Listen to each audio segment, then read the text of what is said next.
Hi, my name is John Cook and thank you so much for joining me. In today's video I want to share with you how to follow up on your goals even when time is short.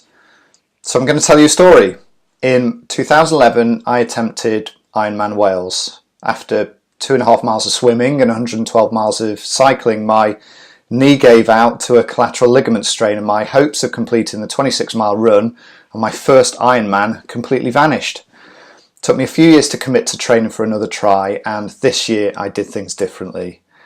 Whether it's a sporting goal, a career goal, a business goal, a goal to lose weight, create lasting relationships, or even travel to new places, the same fundamentals apply. Number one, be decisive. If you've experienced the thought of doing something, and when I say experienced, I mean you've heard it and it's given you goosebumps, you've visualized it, or you felt that feeling of excitement considering it, then make the decision to do it. Don't put it off or wait for a different time in your life. Book the event, write it down, put it in the diary and start telling people what you're going to be doing and exactly when. So I always work on having 3 main grouped focuses on my life, and then this is really important, only 1 goal per focus. So these are 1, love and relationships, 2, sport, health, fitness goals, 3, anything to do with work, career or business. The second thing I want to share with you is to focus on the practice, not the performance. So learn to accomplish things on a consistent basis through regular practice and forming habits.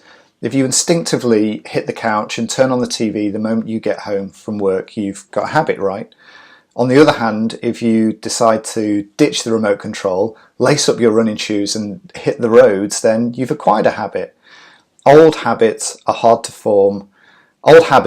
break, and new habits are hard to form. And that's because behavioural patterns basically get etched in our brain.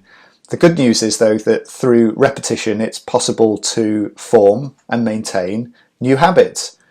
It takes on average 66 days, they say, to form new habits. So sit down, write yourself a schedule to follow and make a start. A trick that I do when working to form new habits is I print out a monthly calendar, big huge monthly calendar, stick it on my notice board and draw a big X on each day that I carry out the intended task. The goal there is not to break the chain.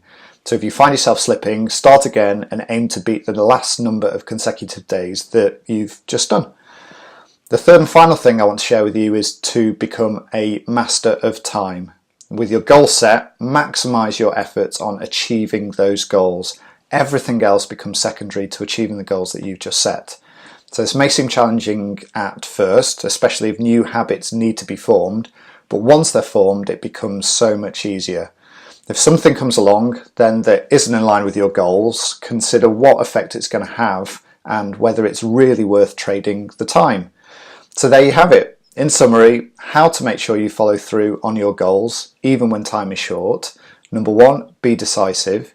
Number 2, focus on the practice, not the performance. And number 3, become a master of time. And there you have it.